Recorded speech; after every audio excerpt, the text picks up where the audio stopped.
ఢిల్లీ గల్లీలో ఉన్న, ఈడీ కస్టడీలో ఉన్న, లోపలున్నా బయటున్నా, ఇంట్లో ఉన్నా జైల్లో ఉన్నా సారు సంతకాలు చేయడం మాత్రం ఆపడం లేదు, ఆర్డర్లు వేయడం మాత్రం అస్సలు ఆపడం లేదు.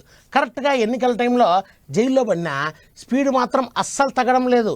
సారు లోపటి నుంచే మంత్రులకి పనులు చెప్తాడు, లోపల నుంచే అందరికీ హుకుం చేస్తున్నాడు. చివరికి ఎన్నికల ప్రచారం కూడా జైల్లో నుంచే మొదలుపెట్టినాడు. చీపురుకట్ట పార్టీ నాయకుడితో మామూలుగా ఉండదు అన్నట్టే అవుతుంది. ఇప్పుడు చూడండి, నాలుగుట్లే తిరిగి నాలుగుట్లే ముచ్చట్లు చెప్పాల్సిన యాలల్లా పట్టకపోయి 4 గోడల నడమ పెట్టిర్రు. ఇక మరి ఏం చేస్తాడు చెప్పుర్రి కేజ్రీవాల్. అందుకే ఇక లోపట ఊగానే కుంజి తిప్పుతున్నాడు. ఆయన ఎట్లా తిప్పితే బయట ఉన్నోళ్ళు అట్లా ముచ్చట్లు చెప్తున్నారు. ఇప్పటికే నీళ్ల మంత్రికి, దవాఖాన్ల మంత్రికి జైల్లో ఊకొని ఆర్డర్లు వేసిండు.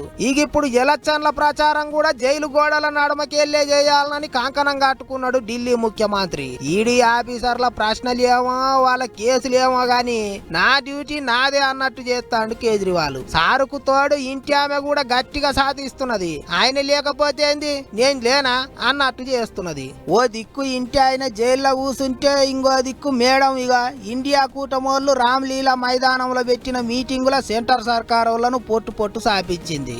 చెయ్యి పార్టీ పెద్ద లీడర్లు, కూటమిలు ఉన్న తత్తిమ పార్టీల పెద్ద లీడర్లు అందరి ముంగట గట్టిగానే మాట్లాడింది. अब मैं आपको केजरीवाल जी का संदेश पढ़कर सुनाऊंगी।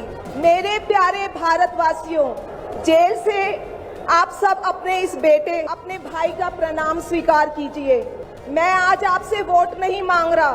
आने वाले चुनाव में मैं आपसे किसी को हराने या जिताने की बात भी नहीं कर रहा।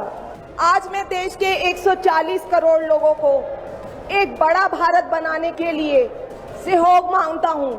140 करोड़ भारतवासियों को एक नया भारत बनाने के लिए आमंत्रित करता हूँ। అంతేకాదు ఎంపీ ఎలక్షన్లలో చీపురుకట్ట పార్టీని గెలిపిస్తే ఏమేం చేస్తారో 6 గ్యారెంటీలు ప్రకటించారు. దేశమంతా కరెంటు కష్టాలే లేకుండా చేస్తారట, కరెంటే పోదట, పేదోళ్లకు ఫ్రీ కరెంట్ ఇస్తారట, ప్రతి ఊర్లో సర్కారు బడి కట్టిస్తారట, బస్తీ దవాఖాన్లు కట్టిస్తారట, రైతులు కొట్లాడకుండానే మంచి ధరిచ్చి పంటలు కొంటారట, ఢిల్లీకి పూరముట్ట రాష్ట్ర హోదా ఇస్తారట. గిట్లా జైల్లో కూకొనే తాను ఏం చెప్పాలని అనుకున్నాడో గవే ముచ్చట్లను ఇంటి ఆమెతోని చెప్పించిండు కేజ్రీవాల్ సారు. ఇక సారుకు తగ్గట్టే మేడం కూడా మస్తు గట్టిగానే ముచ్చట్లు చెప్పింది.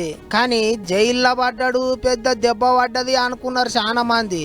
ఇంటికి తగ్గ ఇల్లాలు, ఇంటి ఆయనకు తగ్గ ఇల్లాలు బయటనే ఉన్నది కాబట్టి చీపురుకట్ట పార్టీ ప్రచారం గట్టిగానే నడుస్తున్నది. మరిగా చూడాలి పబ్లిక్ ఎవరి దిక్కు నిలబడతారో ఏం చేస్తారో అనేది.